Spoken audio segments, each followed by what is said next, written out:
let's dive straight into it. These are all the features that I'll show in this video, starting off with connecting your Claude Code to your IDE. As you can see, I'm running cursor. I'll type in Claude, and inside of Claude, I can type in -IDE. That'll prompt me to select which IDE I want it to use. If VS Code were opened elsewhere, for example, I could select it to be the IDE for it to use, but now I'm just going to select cursor. And now if I go to any file, so this index.ts, you'll see that the index.ts is selected over here. So Claude now interprets and understands what you're working with inside of your IDE. So much that if I select some couple lines here, like I selected these 3 lines, it shows that I'm selecting all those lines. This is especially important for context because if you're working on a specific file or a specific component, Claude Code will now have access to where you're working on and directly apply those changes you're asking for to what you're working on. Nice, so that's done. Now skip permissions. I've seen a lot of people asking for this because they hate it when they ask Claude Code to create something. So for example, let me ask it to, I don't know, create a markdown file saying hello world. If I type that in, it'll probably create the markdown file and ask me if I want to apply changes to it. Then I'll press yes, at which it'll create the hello.md. But a lot of people don't want to keep giving it permissions. For this example, it's just editing files, so I could just hold shift and press tab to auto accept edits. But in cases where it's executing bash commands or other more invasive commands, you'll want to start Claude in a different way. And this is the exact command we would use to start off Claude.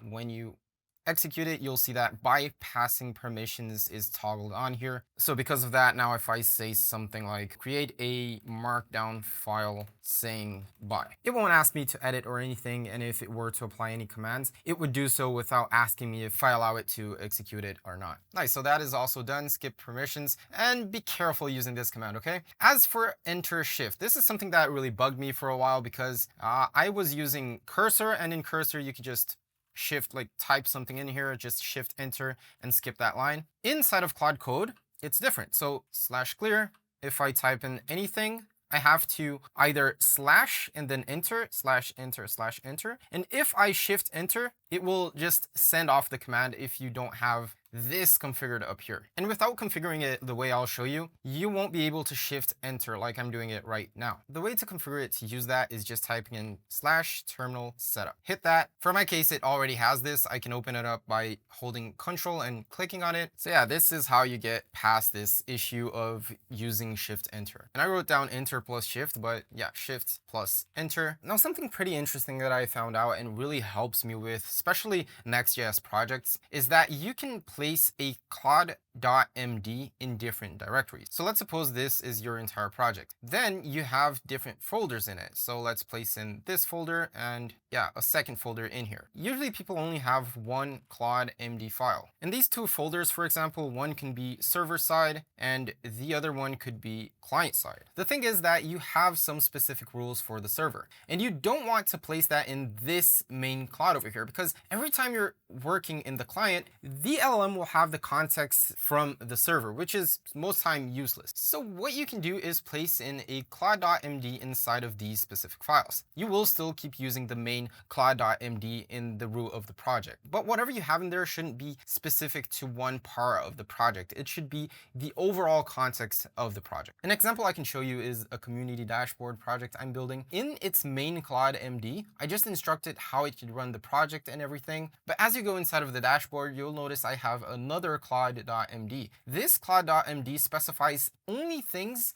that are used inside of the dashboard page. And I promise you, this makes you move way faster and not spend useless tokens in context that won't be used for that specific thing you're asking it for or you're instructing it to do. Nice, so that's done. Let me erase all this down here, erase, okay. Now -clear and ctrl+C. You maybe already know this. You might have seen me using this a couple times already in the video. Right now, as you can see, I have a mess of text inside of my input.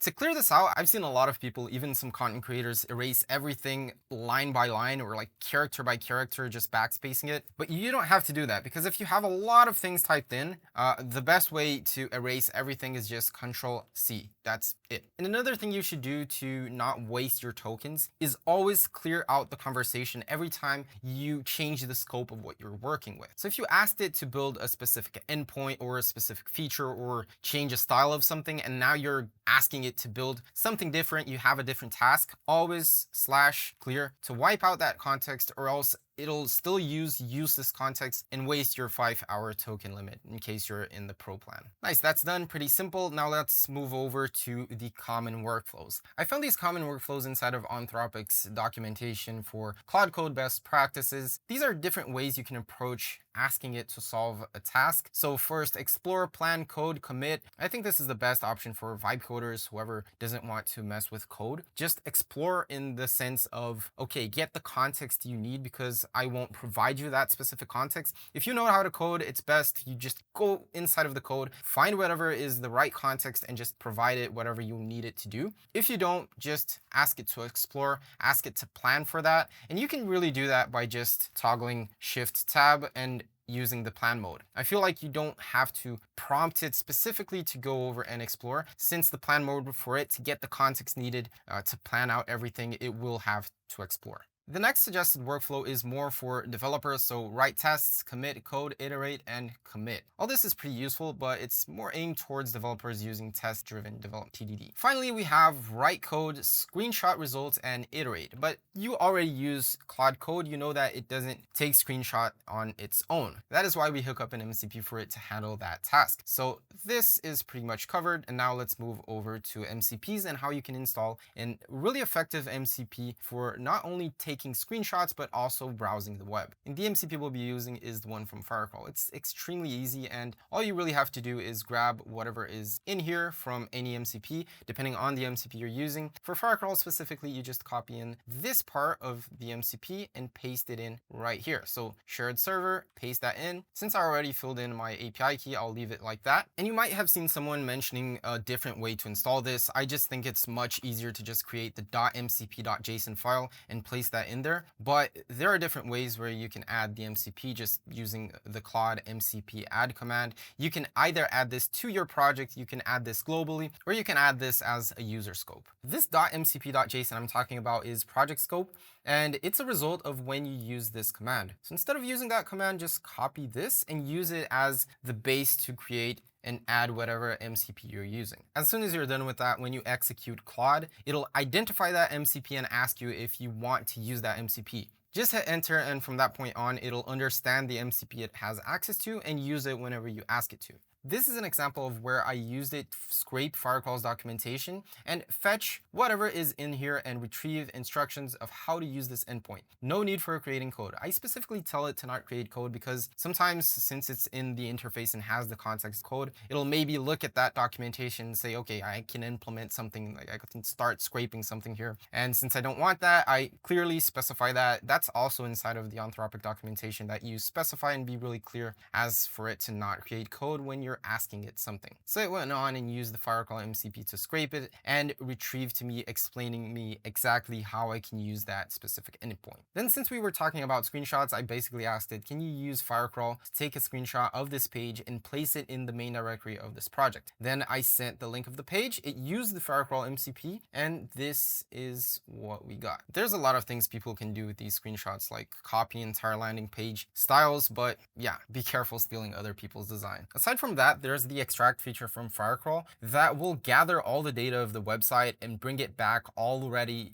answered. So that'll reduce the amount of tokens inside of your Claude context and help you not reach the 5-hour token limit. Nice, so that's done. Now let's visit past prompts. And what do I mean about this? As I showed you previously, in this Claude instance, I prompted twice. One to retrieve the scraped part of Firecrawl and the other one to retrieve the screenshot. If I wanted to use one of these texts again, I just have to hit escape twice, and there it is. I can either select the first one, and if I select that, it'll be written inside of my input already. This is really just a quick tip that can come in pretty handy. Now, as for ESLint, if you're not running this in your TypeScript or JavaScript project, I think it's available for Python. I'm not really sure, but it's something I recommend you using just because it allows you to find type errors inside of your project. This specific project, for example, might have a lot of different errors. It's even embarrassing to show. Yeah, so 5,591 problems. Most of them is me not defining a specific type for a variable. And this is something that really helps your project as it grows. Even if you're not a coder, the LLM will understand the type that it needs to use in a specific variable and just makes it move way faster. But what does this have to do with Claude Code? How can you use this in the context of Claude Code?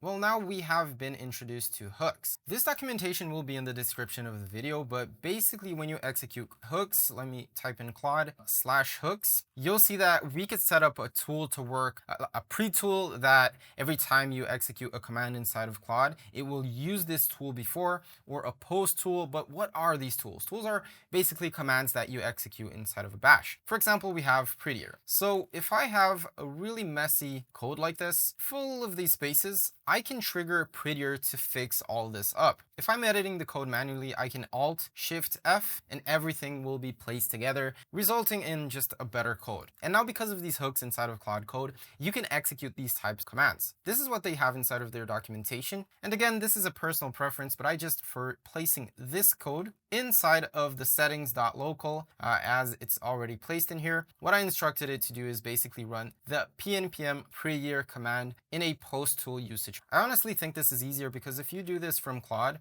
place in hooks, and you want to use a post tool usage, add new matcher, you'll have to add a command like this one in this input. And I honestly just use this approach because you can just copy this, send it over to Claude and ask it, hey, I always want to execute this specific command, and then it'll give you back the line of command that you can paste in here and then have Claude Code execute that at the moment you want every single time.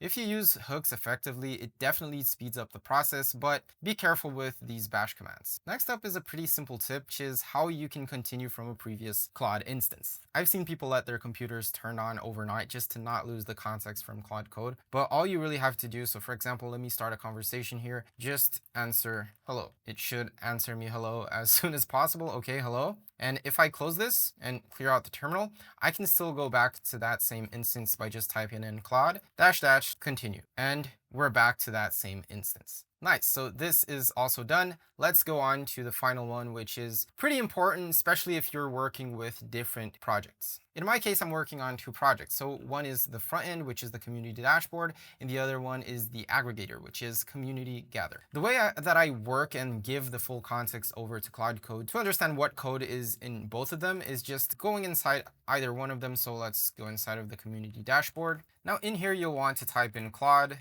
add dir and place in the community gather project. This will make it so this specific instance from Claude understands that it should also read from this directory. If you execute it, it'll open up just fine, but now with that context. AI is advancing pretty fast, and to stay in tune with everything that's going on and which are the best tools for you to actually create your projects fast and reliable, consider joining my community at school, the AI Forge. This is now also checked. If you have your own tip, please let us know down in the comment section. Also, feel free to ask any question of how to set up any of these features. Thanks for watching, and I'll see you in the next video. Till then.